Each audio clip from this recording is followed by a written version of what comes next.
Hi, this is Peter Jekyll from TurnOnDynamics talking about all things Microst Dynamics AX upgrades to D365. Today I want to talk about a topic that I coined myself, which is the AXSMB. So what is the AXSMB and what is the issue?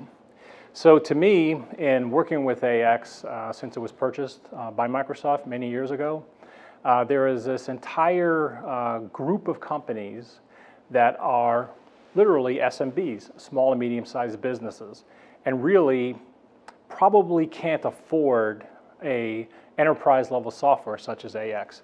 But on the other side, they could not afford not to buy it because of the level of sophistication they have as a business.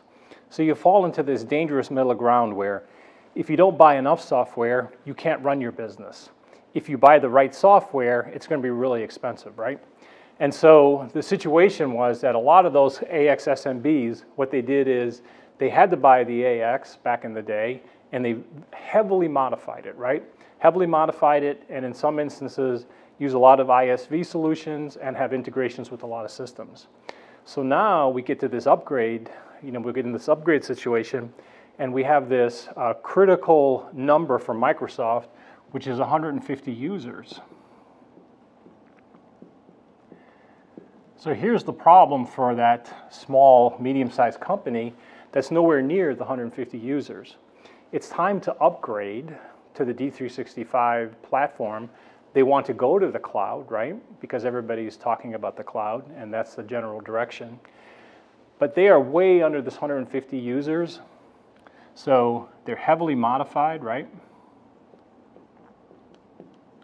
Heavy modifications, lots of ISV, or third-party solutions, and they're sitting here with an upgrade cost that far exceeds anything that they can possibly do.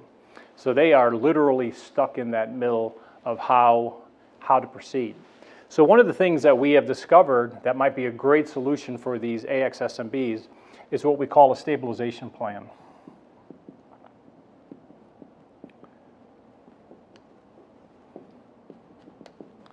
And what I mean by the stabilization plan is what we do is we take their current version of AX and we move it up to R3, to AX R3, which is the latest and greatest version of R3, and try to dump as many of the modifications that they've made to their existing software and try to get them to run vanilla AX. So now what you're going to do is you're going to have a period of time where you can take advantage of all of the great functionality that's available in the AX R3. You're going to undo all of the modifications that you've made to your software, get to the point where you're running a vanilla piece of software, because in the future, when these upgrades from AX to D365 become faster and more reasonable, you'll be in a position with minimum upgrades, right, with minimum modifications, so that upgrade is potentially more cost-effective for you.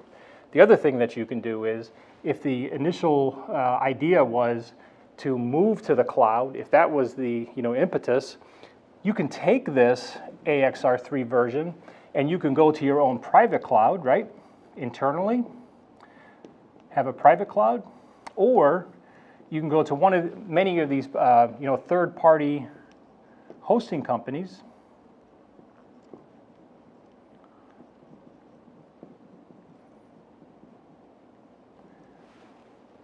that will take that R3 version and host it for you.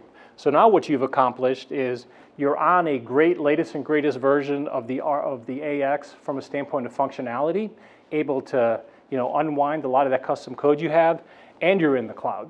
So great solution for what we call the AXSMBs. And if you find yourself in this position, give us a call. We've got a lot of experience working with these companies.